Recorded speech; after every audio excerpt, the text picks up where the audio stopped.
My fiancé said, if you can't handle me spending weekends with my ex, maybe we're not right for each other. I said, you're spot on. Then I confirmed the Singapore job transfer she'd been begging me to decline. Hey Reddit, I am writing this from Singapore because I couldn't keep pretending my weekends didn't matter anymore. First night here, I slept 11 hours straight. No phone buzzing, no keys in the door at 11:07 p.m. No poetry club, lies, just quiet. That knot in my chest finally loosened for the first time in months. 3 years. That's how long I, 34 male, was with Valerie, 31 female. Met at some boring networking event where she pretended to care about constitutional law, and I pretended her brand management job was interesting. We were both there for free food and the tax write-off, so we hit it off. Started dating, moved in together after 18 months. 6 months ago, I proposed. Ring on her hand, venue booked. Her mom already acting like event planner and bride combined. Looking back, there was always something slightly off. Nothing I could point to specifically. Just this low-frequency hum in my gut that would spike at random moments. When she'd laugh a little too hard at her phone, when she'd take calls in the other room for no apparent reason.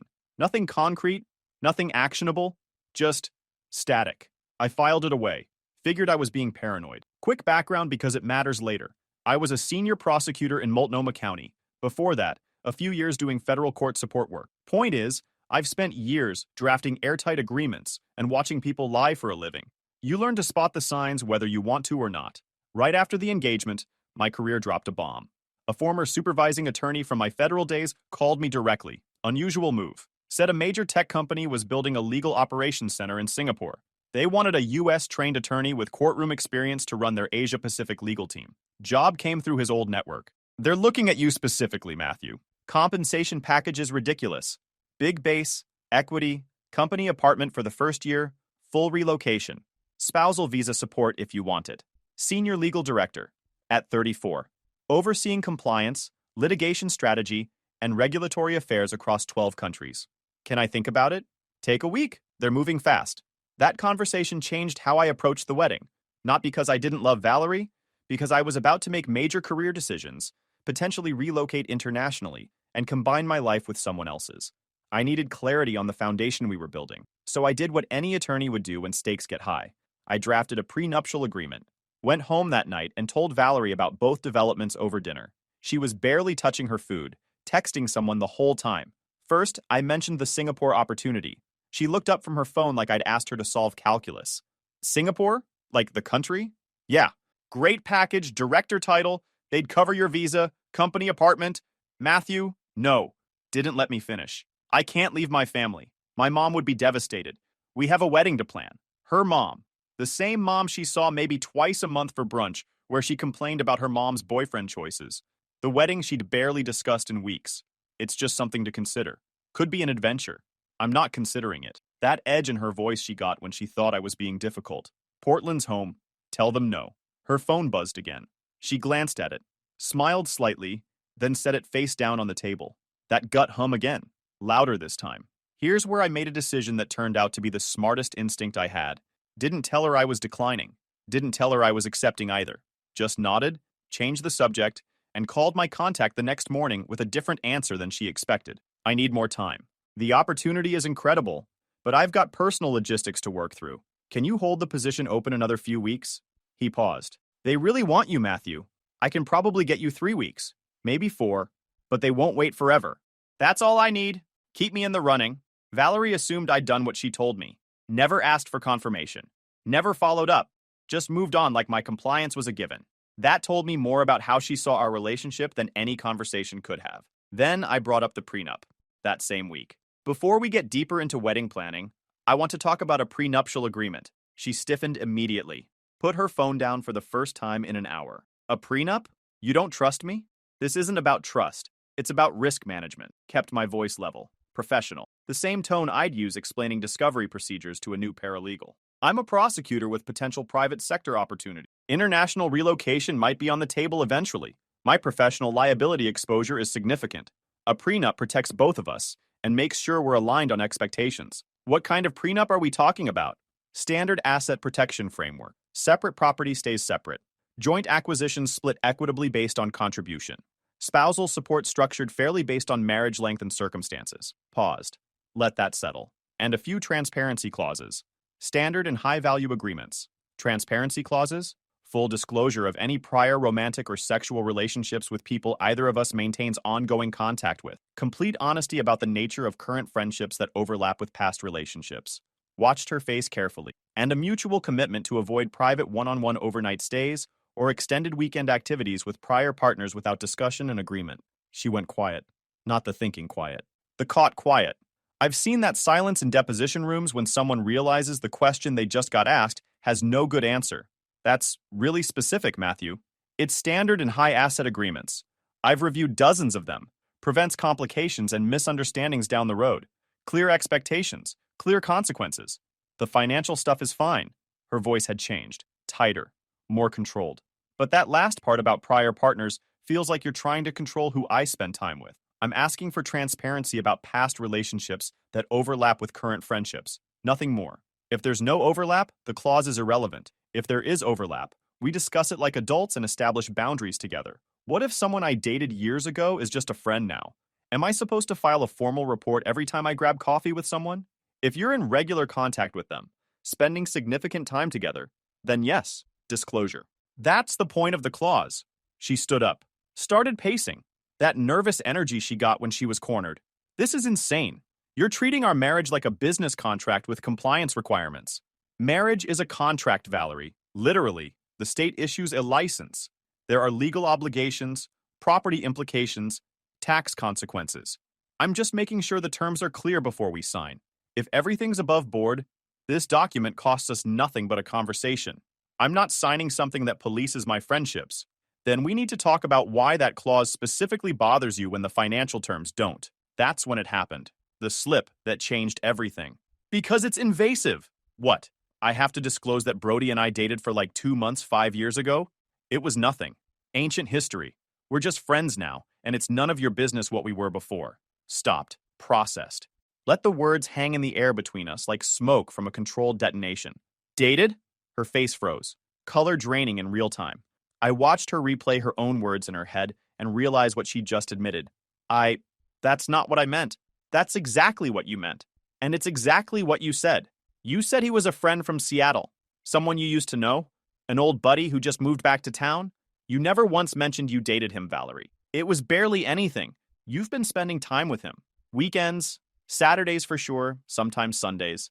Every week for the past 3 weeks since he moved back. You told me it was a poetry club. It is a poetry club. Valerie, you once asked me if brevity was a cheese. You read Instagram captions and think they're too long. You don't read poetry. Kept my voice flat. Controlled. The same tone I used when I knew a witness was about to perjure themselves. What's the actual situation with Brody? She started crying. The angry kind. Not sad. Defensive. It's not what you think. Brody needed support when he moved back. He's going through stuff. Adjusting to being back in Portland. Full name. What? His full name. I want to know exactly who my fiancée has been spending her weekends with while lying to me about where she was. Brody. Just Brody. I don't see why his last name matters. Timeline. When exactly did you two date? 5 years ago. 2 months. Maybe 3 months. It ended badly, but we stayed friends. That's all. Why did you hide that he was your ex? Because I knew you'd react exactly like this. You'd make it into something it isn't. Like what? Asking reasonable questions? Wanting the transparency I literally just asked for in a prenup? Sat down. Opened my laptop. Here's what's going to happen. You're going to tell me everything about your current relationship with Brody. The truth this time. And I'm going to verify it. Because right now, you've lied about his history with you. Lied about what you've been doing on weekends. And just admitted the Poetry Club story was cover for spending time with your ex. I didn't lie about Poetry Club. Pulled up the Poetry Club's public events page. Took 10 seconds to find through a simple search. Portland Poetry Collective. Professional website. Clear schedule posted for the entire year with dates, times, locations. They meet first Fridays, monthly. Have for 3 years running. No Saturday sessions listed anywhere. No weekly meetings of any kind.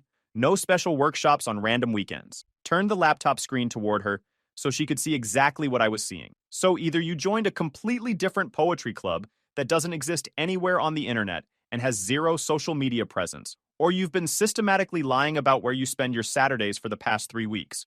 Which one is it, Valerie? Try again, and think carefully before you answer. The color drained from her face completely. That moment when someone realizes the lie is dead. One more chance, Valerie. Full honesty. What have you actually been doing with Brody every weekend? She sat down, hands shaking. We just hang out, talk, watch movies at his place, sometimes grab food. It's not what you're making it sound like. Every weekend, 6-hour blocks minimum, while telling me you're at poetry club. Close the laptop. I'm done with this conversation. Matthew, nothing physical has happened. Even if that's true, and frankly I doubt it, you hit a prior relationship, invented cover stories, and spent 3 weeks lying directly to my face about where you were and who you were with. That's enough. Trust is gone.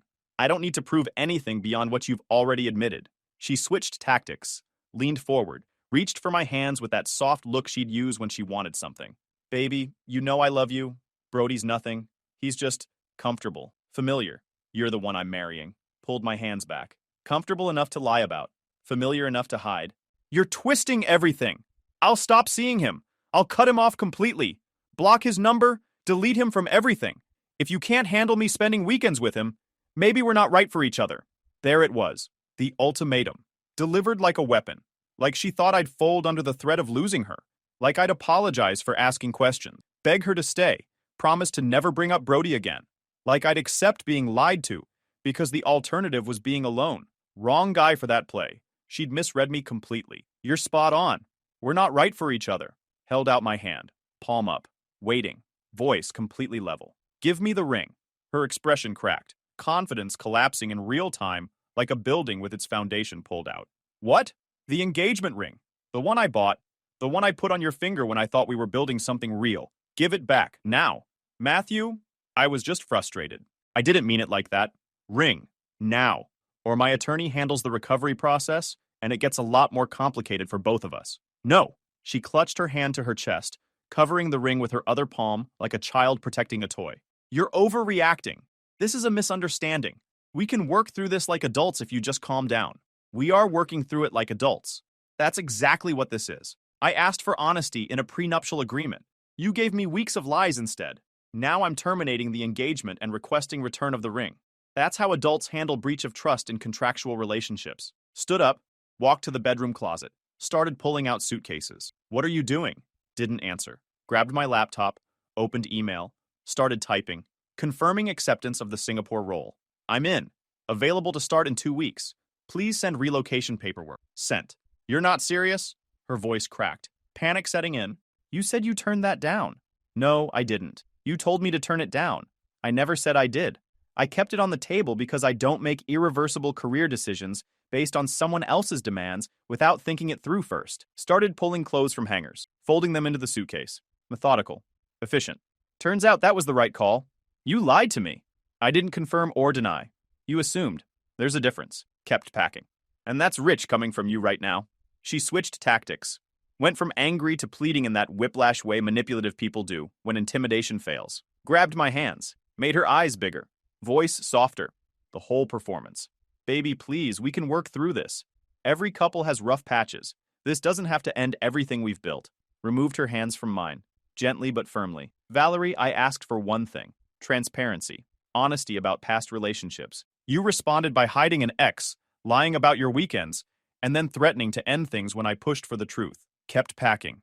Every choice you made in the last 3 weeks told me exactly where I stand in your priorities. Now I'm making choices that reflect mine. How did this escalate so fast? It didn't escalate. It clarified. The situation was always this. I just didn't have the information until now. Zipped the first suitcase. Pulled out another. Your stuff will be in the hallway tomorrow. You have 24 hours to collect it. She grabbed her purse. Hands shaking. Mascara starting to run. You'll regret this, Matthew. You're throwing away 3 years over nothing. I'm throwing away 3 years of lies. That's not nothing. That's everything. Didn't look up from packing. Close the door on your way out. She slammed it so hard the neighbor's dog started barking. Good riddance. 20 minutes later, my phone started buzzing. Babe, let's talk. We can't end 3 years like this. I'll stop seeing Brody. Completely.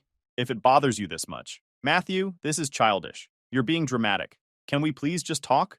Then the tone shifted around midnight. You know what? Brody actually listens to me. He doesn't interrogate me like I'm on trial. Maybe I should have picked him in the first place. Fine. Don't respond. See how far that silent treatment gets you. You're going to die alone with your prenups and your checklists. Then at 1:47 a.m., I gave you 3 years, Matthew. 3 years of my life. And this is how you repay me?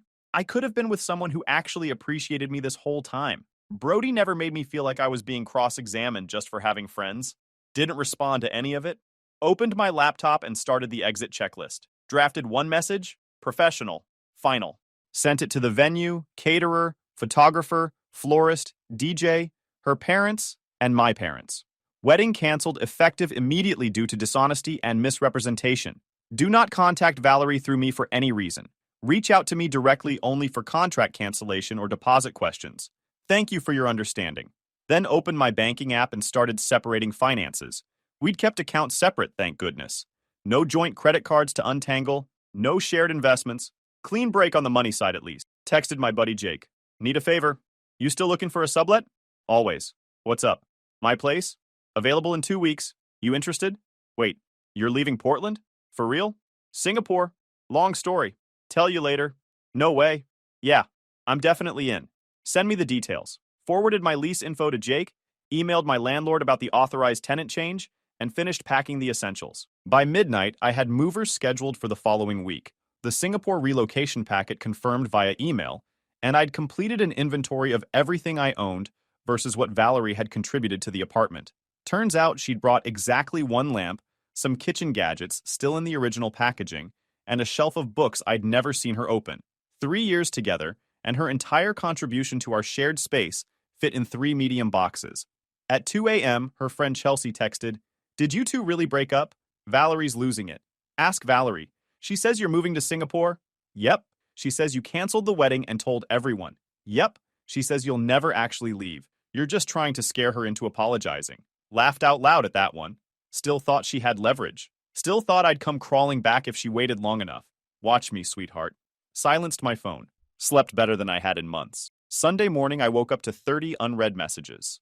Most from Valerie cycling through the 5 stages of grief at warp speed. Denial, anger, bargaining, more anger, fake acceptance, back to denial. Some from her friends doing recon missions. A few from my boys saying, "What the heck happened, man?" Ignored all of them. Went for a run. First run in weeks where I wasn't checking my phone wondering where she was. Felt lighter already. When I got back, Valerie was sitting on the floor outside my apartment door, waiting. Ambush mode. "We need to talk," she said, standing up quickly. Hair a mess. Mascara from yesterday smeared under her eyes. Wearing yoga pants and my old law school hoodie she'd claimed as hers 2 years ago. "Nothing to talk about. Your stuff's inside. Take it and go." I'm not taking it because I'm not leaving. This is insane, Matthew. You can't just end everything like this. Lease is in my name. You never officially moved in, remember? Kept your parents' address for mail because of the tax situation. Her little tax dodge. She'd been claiming her parents' place as primary residence for 3 years to avoid Portland City taxes. Saved her maybe $4,000 a year. Now it was about to backfire spectacularly. That's a technicality. I'm a prosecutor, Valerie. Technicalities are literally my job. Stepped toward the door. You're not on the lease. You're not on utilities.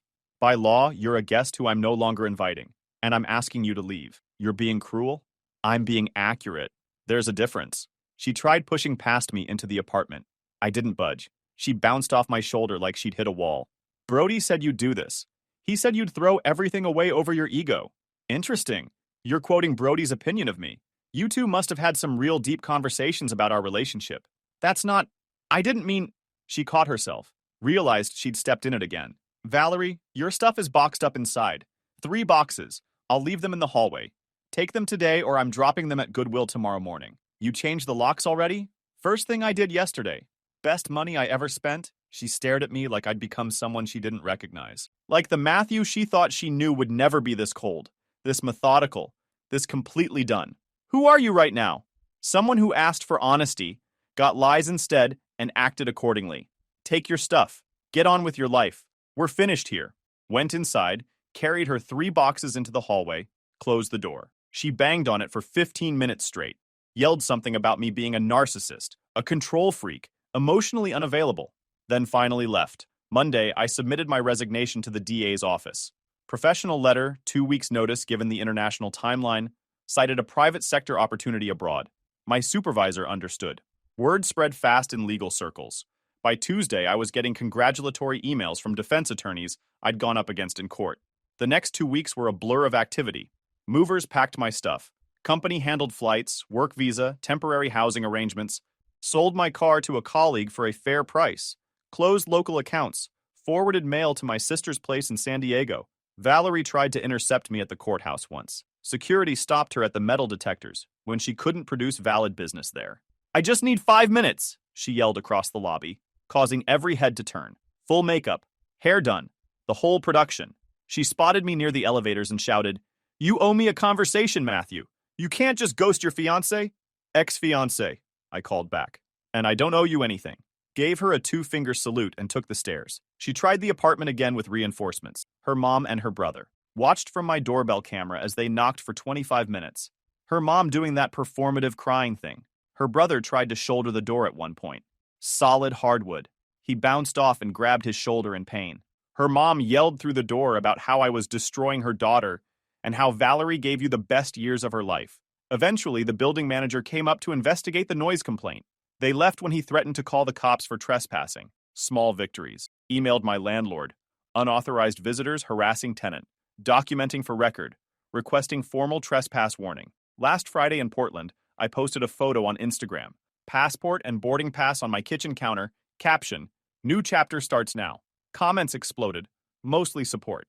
Chelsea DM'd me within the hour. She's planning to go to the airport tomorrow. Just so you know. Cool. I'll already be through TSA pre-check before she finds parking. Saturday morning, 6 a.m. packed, Ubered to PDX, checked bags at the counter without issue. As I walked toward the security checkpoint with my carry-on, Valerie appeared out of nowhere like she'd been camping in the terminal waiting. Sweatpants, messy bun, puffy eyes with dark circles underneath, coffee cup shaking slightly in her hand. "Matthew, wait. Please, just give me 2 minutes." "How did you know my flight time?" "I have my ways." Translation, she'd been stalking my coworkers' social media accounts for any scrap of information about my departure. Probably cross-referenced my coworkers' check-in posts with flight schedule. She looked like she hadn't slept in days. Like she'd been rehearsing speeches in her bathroom mirror at 3 a.m. good. Kept walking toward the security line without slowing down. She grabbed my arm. "We need to talk about this. You can't just leave the country without resolving things between us." Already did everything except board the actual plane. Bags are checked through to Singapore. Check-in's done. Seat assignment confirmed. I'm about 30 minutes from being unreachable. Removed her hand from my arm, firmly but without aggression. "There's nothing to resolve, Valerie. It's resolved." "This is insane. You're throwing away everything we built. 3 years. The wedding. Our future. All of it. Over what? A misunderstanding about some old friend? Old friend you dated. Old friend you hid. Old friend you lied about every weekend for a month. I made a mistake. People make mistakes. You made a choice. Every single Saturday. You chose to lie. Repeatedly. That's not a mistake. That's a pattern. Didn't raise my voice. Didn't argue. Didn't give her the dramatic scene she wanted. The confrontation she could replay later and edit in her memory until she was the victim. You threw it away the first time you lied about where you were going. The first weekend you told me poetry club while you drove to his apartment. I'm just taking out the trash. Kept walking toward security at the same steady pace. "Matthew, you can't do this." Walked through the TSA checkpoint without looking back once. She stood there frozen, mouth open, until a TSA agent asked her to clear the area because she was blocking the flow of passengers behind her. Singapore hit different from the second I landed. Changi Airport was like stepping into a sci-fi movie. Botanical gardens inside the terminal, a 40-meter waterfall cascading through the center atrium, floors so clean you could eat off them. Portland's airport had a carpet that smelled like regret and broken dreams. This place had orchids, art installations, and escalators that actually worked. Company had a driver waiting in arrivals, with my name on a sign. Took me straight to the apartment in Tanjong Pagar. 28th floor, floor-to-ceiling windows overlooking the harbor, 2 bedrooms, modern kitchen with appliances I'd need to learn how to use. Furniture was minimal but tasteful. Everything was new and clean. Job started Monday. Met with the general counsel, walked through the regional structure, got briefed on the cases and matters I'd be overseeing. Team was solid. 12 attorneys spread across Singapore, Hong Kong, and Sydney offices. The senior associate was a local guy with a Cambridge law degree who knew his stuff cold. Could have resented the American parachuting in to run things. Instead, he handed me a detailed brief on every pending matter and said, "Welcome. We're glad someone's finally running this division properly." First month was controlled chaos, learning regulatory frameworks across 12 different jurisdictions, building relationships with outside counsel firms, putting out fires that had been smoldering for months under the previous leadership. Worked 14-hour days and didn't mind it one bit. There's something about starting fresh somewhere new. No baggage trailing behind you. No history to explain. No one who knows you as that guy whose fiancée was sneaking around with her ex. Just work and possibility, and the chance to prove yourself on merit. Closed 3 deals my predecessor had stalled on for months. Restructured the contract review process to cut turnaround time by 40%. Started a weekly strategy session that my team actually showed up to on time because they wanted to be there. Week 4, the general counsel pulled me aside after a board presentation. Matthew, you've accomplished more in 1 month than the last guy did in an entire year. Whatever brought you here, I'm glad it happened. Me too, I said, and meant it completely. Meanwhile, Jake became my unofficial Portland correspondent, kept me updated via screenshots and texts whether I asked for updates or not. Valerie had gone full meltdown on Instagram, posted this long, rambling rant about how I abandoned her without any warning and chose money and career over love and refused to fight for the relationship. Said I'd canceled our wedding over absolutely nothing. Post was unhinged. 4 paragraphs of pure victimhood. Claimed I was emotionally manipulative for leaving. Said she'd given everything to the relationship, and I'd thrown it away for a paycheck. No mention of Brody anywhere. No mention of the lies. No mention of hiding an ex. Pure revisionist history designed to make her the victim. She even posted throwback photos of us from better times. Captions like, I would have followed you anywhere, and some people don't know how to accept love. Playing the grieving partner angle hard for sympathy likes.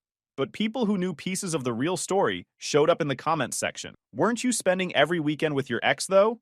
Girl, you fumbled a whole prosecutor for a gym, bro. She bet you'd stay. She lost. I heard the poetry club thing was fake. Wait, isn't Brody the guy with a girlfriend in Eugene? Girl? The prenup clause was literally just asking for honesty. Ooh! She deleted the post within 2 hours. But screenshots had already spread through every mutual friend group we had. The narrative she was trying to build collapsed before it even launched. Then I got a message request from someone named Natalie. Took me a second to place the name. Brody's actual girlfriend. The one who lived down in Eugene and visited on weekends. The one who didn't know what her boyfriend was doing while she wasn't around. Hey, I'm dating Brody. Saw your ex's posts about you moving to Asia. He's telling me she was just obsessed with him and making stuff up to cause drama. That's not true, right? Sent her a summary. The hidden relationship history. The fake poetry club cover story. The timeline of when Valerie was supposedly busy with family or at poetry versus when Natalie was visiting Eugene. Just facts. What she did with the information was her call. She responded an hour later. Thank you. I feel like an idiot, but at least now I know the truth. I'm posting everything. She did. Posted all the screenshots on her Instagram story with hashtags like #poetryclubfail and #liarexposed. Tagged Brody. Tagged Valerie. Tagged their mutual friends. The story got screenshotted and reshared across Portland's social circles before either of them could react or delete anything. Within 6 hours, Brody was calling me from 4 different phone numbers. Didn't answer any of them. Voicemails piled up with increasing desperation. Bro, you need to control your girl. She's destroying my life over here. This is between me and Valerie. You had no right to get Natalie involved. Call me back. This is seriously messed up. You're a real piece of work. You know that? Valerie said you were cold, but damn. She also told me you'd come crawling back eventually. Guess that's not happening, huh? Texted back once. Not my girl. Not my problem. Handle your own messes. You're incredibly vindictive, man. I'm 6,000 miles away watching the Singapore skyline. You're the one whose girlfriend just aired your dirty laundry to 3,000 followers. Maybe reflect on your own choices. Blocked every number he tried. 6 weeks into Singapore. Settled into a good rhythm. Work was solid. Won 2 major regulatory disputes that the previous director had let stagnate. Team was performing well and starting to gel as a unit. Started getting copied on executive strategy calls where real decisions got made.